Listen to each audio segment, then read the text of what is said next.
it's Cinnamon Cooney, your Art Sherpa, and today I want to show you how you can do this gorgeous abstract that feels a little like a landscape, but yet isn't a landscape. It's definitely an abstract.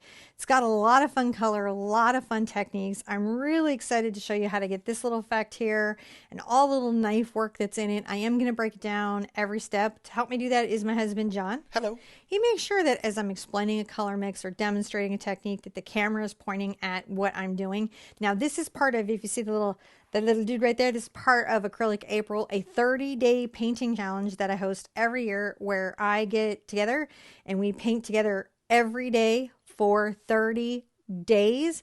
Lots of resources for this because I've been doing it for a few years now. So if you check the description below, you'll see a link to our website at theartsherpa.com. There you'll find a lot of resources, thousands of other videos, other years of Acrylic April, more resources for this, including where to find the school, which also I'll probably link down there too. The school, if you want to go through these in a very connected way, sequentially, and have the sort of extra, information and thought, like after show thoughts and things like that. But you don't have to do that. All the videos are on the website as well. There is also a store, so if there's something in the show that you want to see, you can get it there. And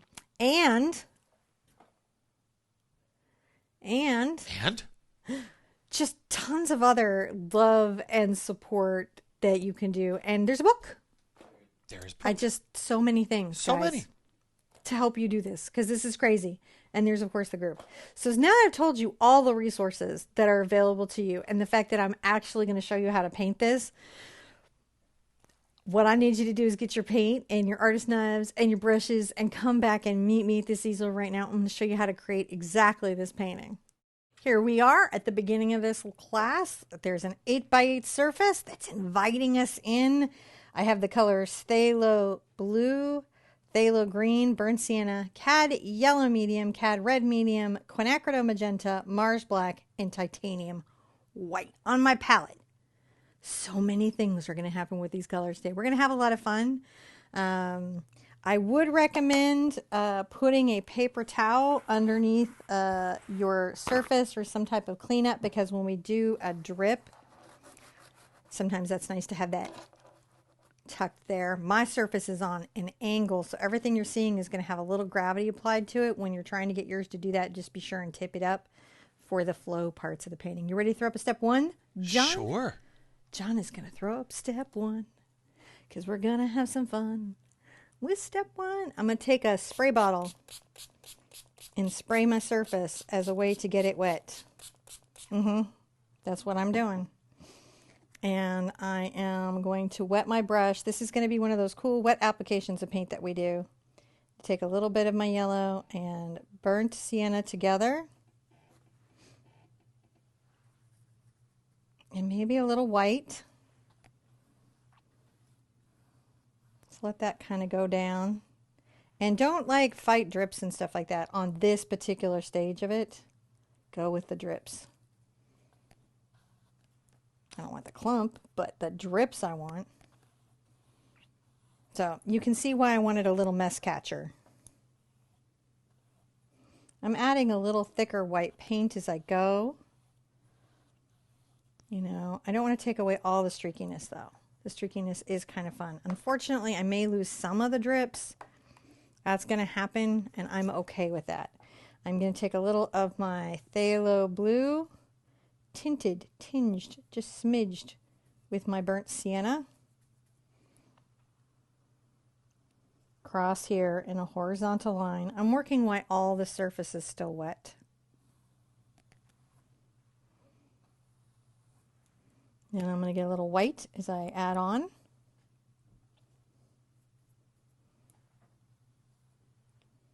Notice that interesting little effect there where it all bled out?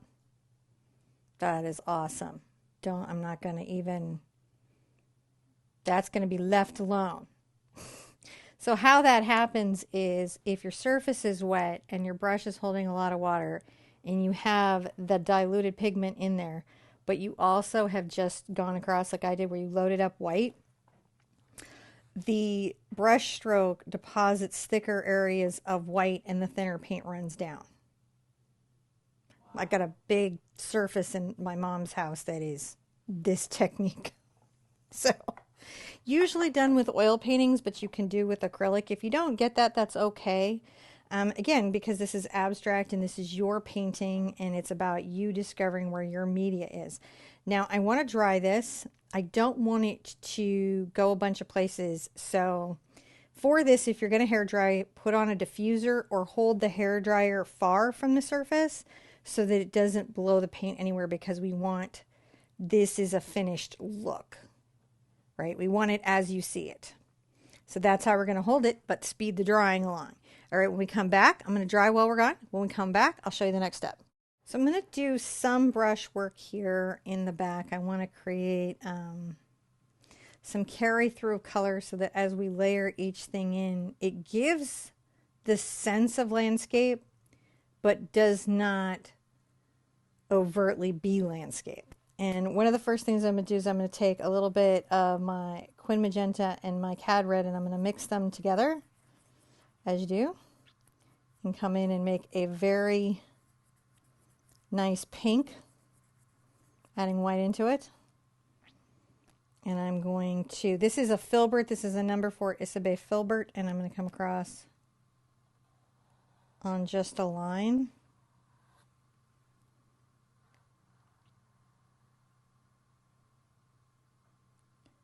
Across the surface.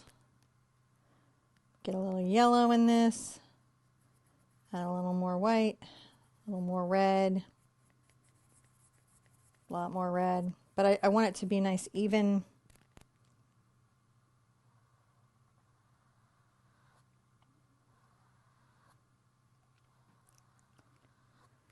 So got kind of a lighter pink. If I need to go back, and you're like, wow, for an abstract, you're being really fussy, but I want to go back and get a lighter, I can just, you know, restore that right there. I'm going to rinse out. I think I'm going to want to take a little of my Cad Yellow and my Cad Red and make a nice little bright, vibrant orange.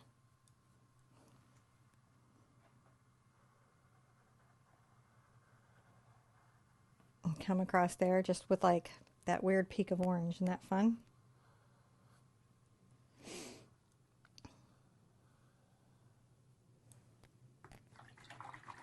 Peak of orange.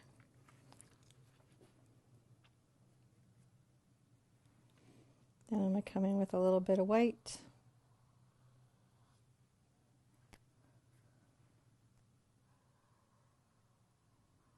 And a little bit of white.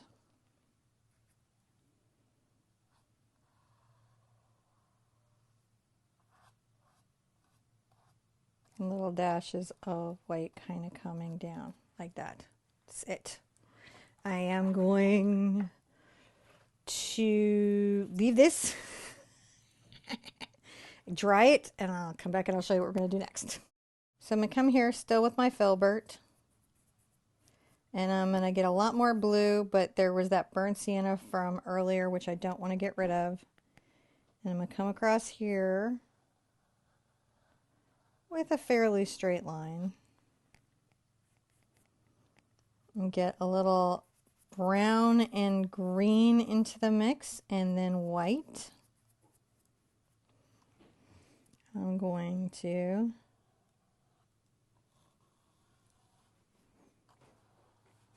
add a mushy triangular shape. How's that for technical? That's pretty cool.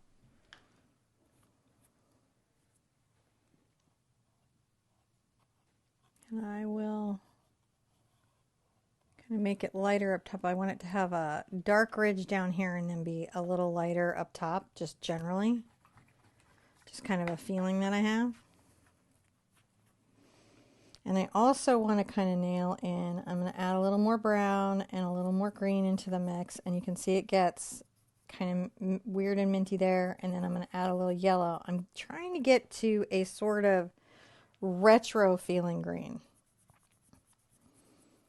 And you know it when you see it, so I'm seeing it and that makes me happy. And I'm going to come here and paint sort of little spatial shape I'm going to let my brush stroke break there. I don't want to remove those moments of spontaneity.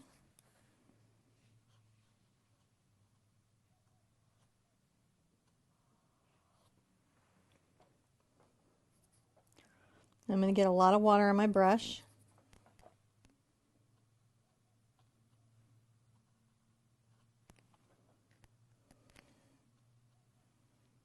And I'm going to allow a drip to happen.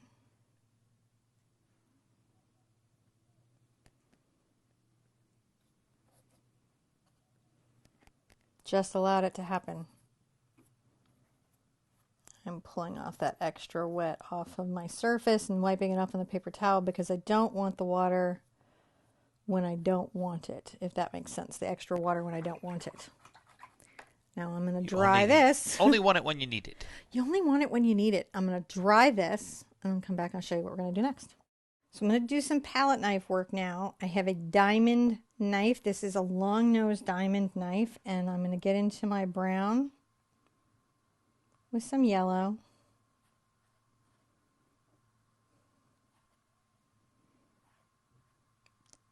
Smidge of black.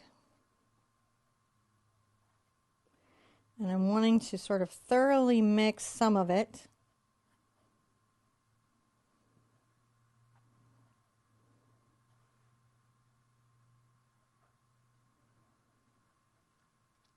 I'm going to load it on the edge. And I'm going to come here to this part of the surface. And I'm going to angle in the knife and travel up and down. Then I will offload here, load to the right edge again, traveling up and down.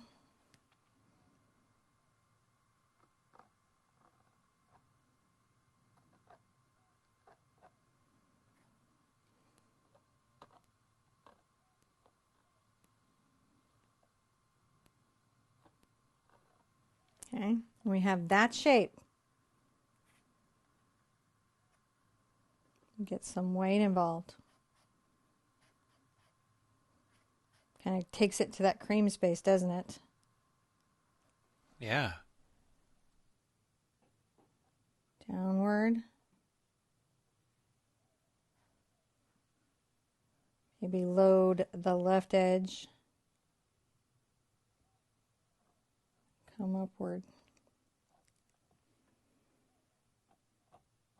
Short little strokes. I'm kind of working the paint in. I'm not just trying to skim. I'm actually working the paints together. I'm going to wipe my brush off or my knife off on the towel. I get a little black at the toe.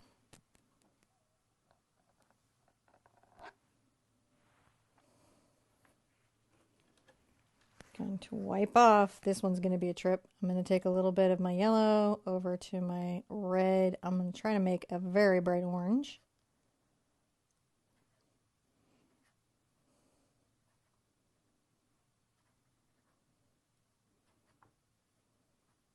You can use any diamond knife you have. You don't have to get all the diamond knives. They're just nice. I think I'm going to do a downward stroke.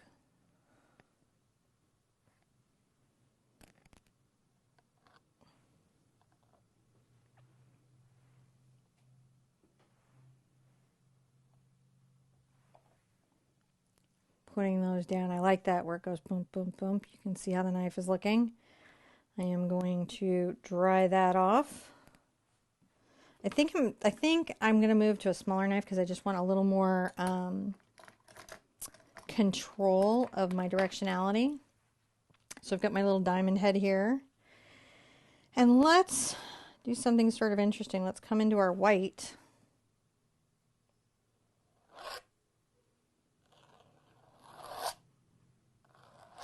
And pull some in that way. And then towards the left and then down again. I very much like that. Like that very, very much. Come over here to the pink that I had from earlier.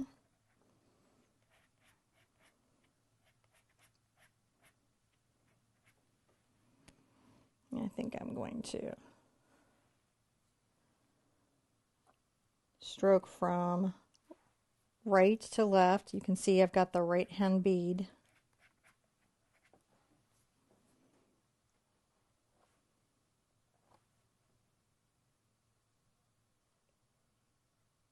I painted out my mountain.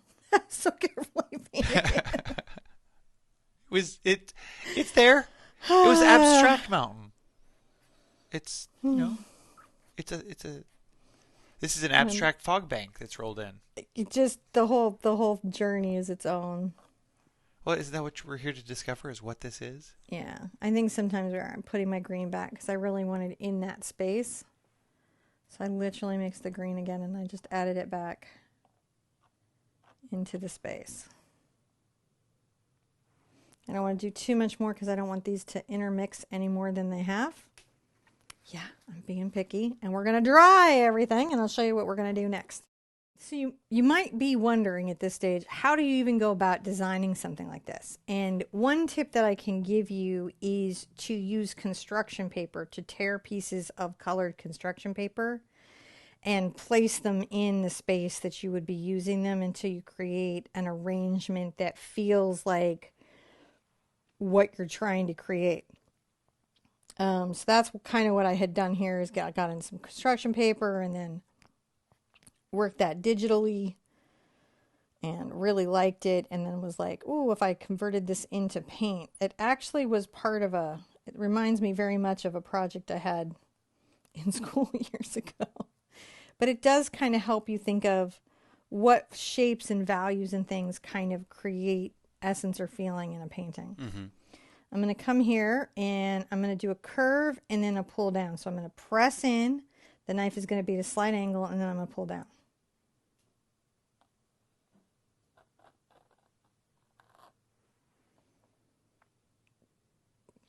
Very specific, I know.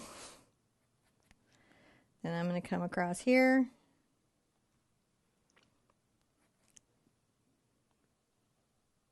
Here. You know how much I love to do this.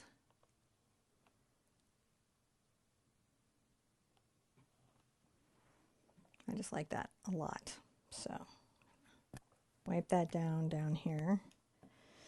Now, feel like I need something here that I'm going to work out. So back into that brown of mine. Brown, oh brown, oh brown of mine.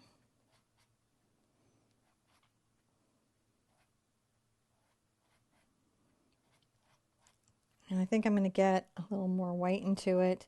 The anxious part of palette knife work that a lot of people feel is just that it uses paint. And it's true that it does. It does use paint.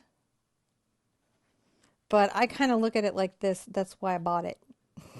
Was to use it. It's not a seed bank. So not saving it. Not saving it for anything. And so that's why I might, not bring that over again. Bring it down. I'm letting a little blue get picked up on that. I don't actually dislike that. Come across in little checks. And then down in little checks. Did I just paint myself? A little bit every day. A little bit every day. I'll have to get that out during break. Rubbing alcohol is your friend. I promise you. I'm going to come in with maybe a little more of this brown.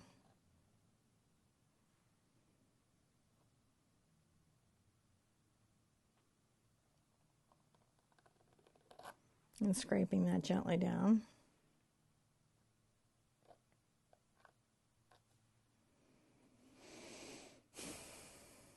I like that. That's going well.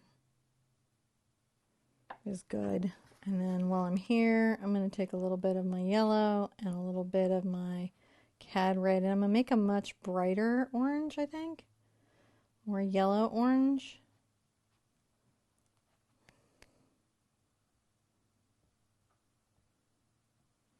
And add that just a couple places here. Touch it there.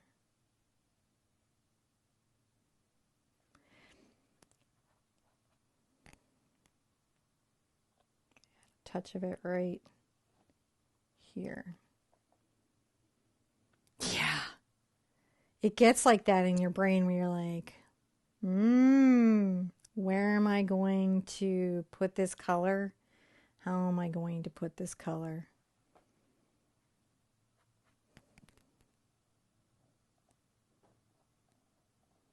I like working the knife for that reason, because it does ask me those questions. Now I'm going to dry everything.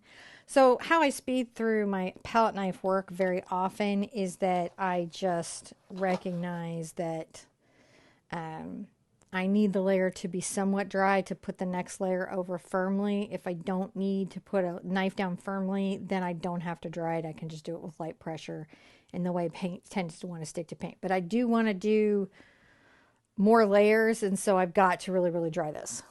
Now, it's dry because I can see that the surface is matted, but it's not dry through the thickness of the paint. You generally want to let these paintings dry for a little while before you try to varnish, remove, or do that much with them. Most of the manufacturers will let you know how long, but I you know, at least 3-4 days on a thick painting like this. It gets thicker than that, you might be up to 3 weeks, like if you're doing super, super thick impasto. I am going to grab a hog bristle round. This is a number 8 Raphael Artany brush, and I'm going to get it a little bit wet. And I'm going to go ahead and take this yellow for the moment over to the black. And I'm going to add a little black to my yellow. And so it's still a bright color in an interesting way, but it's a little bit green. Add a little white to it. And a little more water. I'm rolling the brush out. And I'm going to come here and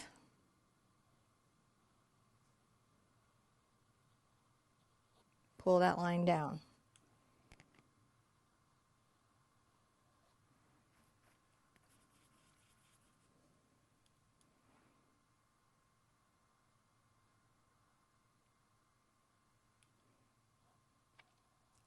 Across here and under here, maybe a little. Now I don't want to lose this here, right? Because that was just so awesome. So I'm going to definitely carefully paint around that. And paint in here a bit. And because I dried it, I can kind of go over it.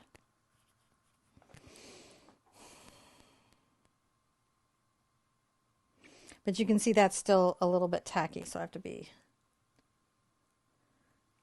somewhat careful.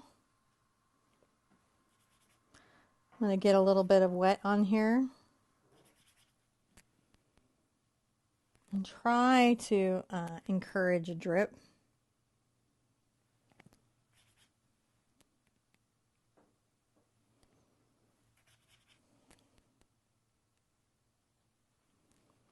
Sometimes drips are harder to encourage than you think. You'll be like, do it, drip, do it. And it's like, yeah, you know, I could, but I don't necessarily feel like it. And you're like, but I really, really need you to. Because you want just a little bit of that kind of motion and everything going on. We'll rinse out a good bit.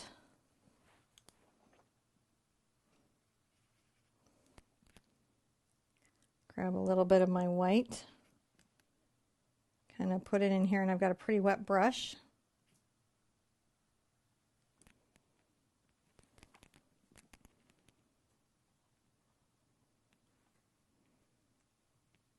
Using a lot of my white.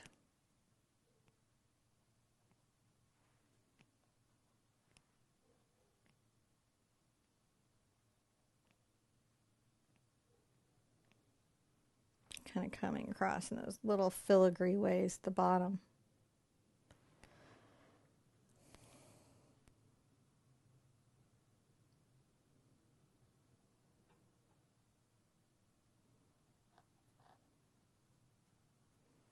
All right, I like that very much. But guess what we've got to do again? What's that? Dry it. Dry it, dry it, dry it, dry it, dry it. That's a good thing. Really dry it. So I definitely don't want to lose, in painting sometimes this was referred to as a passage. It's an element of the painting that is a bit like poetry, right? It's a segment that you want to preserve. And so I've got to balance out having weight over here in the canvas from the paint and the marks, and they're kind of in similar values, so I need to create, you know, some contrast and some interest. Also, I don't want to take this out. So the first thing that I'm going to do is I'm going to come in and mix another really bright orange. I put out a little more cad yellow, and I'm going to mix cad red. You could use pyrrole orange here if you wanted to, and I'm going to come here and do a downward scrape like this, allowing it to pull out and break up into that ether.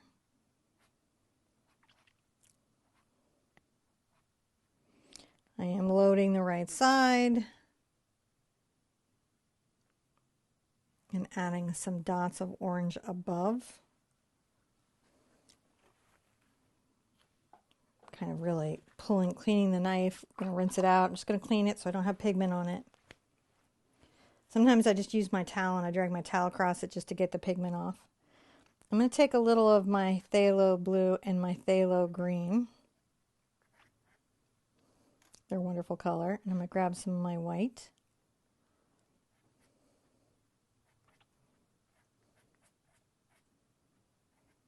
And they're just lovely, aren't they? Together. I love that color. Mix that in. Right side load over the top of that orange. Notice that I did it so it broke, and the orange isn't even dry, and I was able to do that. And you can see that I went over it. That is about the pressure being light and the nature of acrylic paint. So, you know, if it's a little different than mine, guess what? That's okay. You're learning techniques, you're learning process. This is abstract. It is literally the space where I don't say and you don't say this is better than yours, or, you know, those weird competitive things that sometimes we as human beings say. You know, as we go and we get weird and we forget the process of painting is about mixing the paint here like we are on this palette. Loading on the toe, perhaps. Adding those little pops of blue, which is just quite attractive. I like it very much. Yeah, I think that is. So right now I'm just looking to go, what am I missing? What is happening here that I'm missing? And this here is not working for me in this space. It's a weird space to have not work, but it just isn't. So I'm going to grab a little bit of my white and my pink.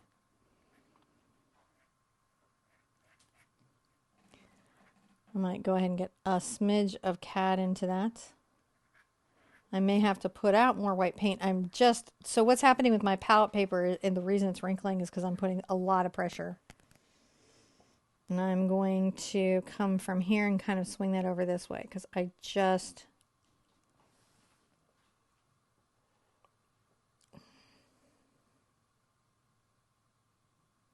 yeah. And that's a thing that you'll get going and you'll be like, you know, I really feel like this in this one area just needs to be. I'm going to swing it over. I'm going to load left.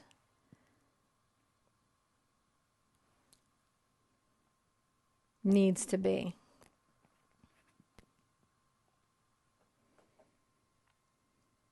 Sometimes things just need to be.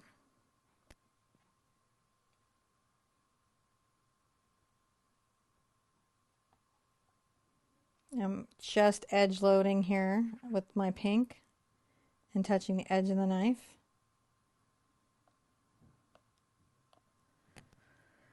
Oh, I like that. Okay, I'm good. I think that's pretty amazing. I'm inclined dry it? not to sign. Yes, definitely dry it, but I'm inclined to sign on the side again because the signature here, if you look at that, creates weight right there. And I don't want to put a bunch of weight right here. I want it to be all of this delicate bit here. I want this delicate bit here. I don't want anything else to go against it because these rough, sharp edges are really what I want to showcase in this space. So, yeah, this is as far. I think we've got to let it be. This is abstract painting, this waffling you see me do, this is This is the thought. you've got to kind of be here in this thought. You've got to kind of be here going, really looking at it and asking yourself, does it feel balanced? And what I generally look for is a couple of things besides, looking to make sure that I have interesting lines in and around my surface and textures, and that the overall piece doesn't shoot me off the canvas in some direction, because sometimes designs will just take you right away from the canvas. They just point you to the next piece. So you want to make sure that what you have holds you here, holds your visual interest, that you've got good color, and that there feels to be weight when I'm trying to evoke the feeling of, a landscape or a space, even though it's not a landscape in any way. I want to look and see if I'm still there, though that wouldn't necessarily push me out of it. It's really interesting to see you think about this as it's going. Right. And that's what abstract really asks you to do, is think about it while you're going. And hopefully for those of you that continue on, you enjoy this mental space in your heads. And you're like, I love being here. I love the wondering what I'm going to have going on next, and how I feel about it. I hope that that's a true thing for you guys as you go forward. Now, you're abstract. You can always leave a comment for me after the show, right? Even if you're doing the 30-day Acrylic April, years later on a different month, it doesn't matter. You can leave a comment. I'm always checking the channel. There is a course where all of this stuff is curated together, so it's easier to go through, because sometimes with YouTube, it's hard to find the video you're looking for. If you've noticed on search, sometimes they're like, do you really want this, or do you want these 5 others? So that way you know where everything is and the resources and stuff like that. There is a book, and there is a store. So if there's stuff that you see here, you're like, man, I really want to have that specifically, you can do that. Also, the Acrylic April group is a great place to share your experience in the journey, right? Like how you're feeling, how you're doing, and the paintings, like both things. Because there's so much support in there. I can't explain to you the support that people who've done it every year, because there are people who've done it every year with me. And this is year 4. It could be year. Let's the year that we're still on one hand. We're still on one hand. It's 4 or 5, which I don't remember right now, because honestly, could be 4. There was a couple of years there that I don't know about 5, you, were a little bit blurry for 6. me. I just lived in sweatpants, so I don't really know what was going on. Okay, there's good, hit that subscribe button and make sure you come for the next painting. I hope you're taking part of the 30-day. If you just found this one painting, I hope you decide to take part of the 30-day. I want you to know that I care about you, and I respect your artistic journey, and want you to be good to yourself and be good to each other. And I want to see you at an easel really soon. Bye-bye.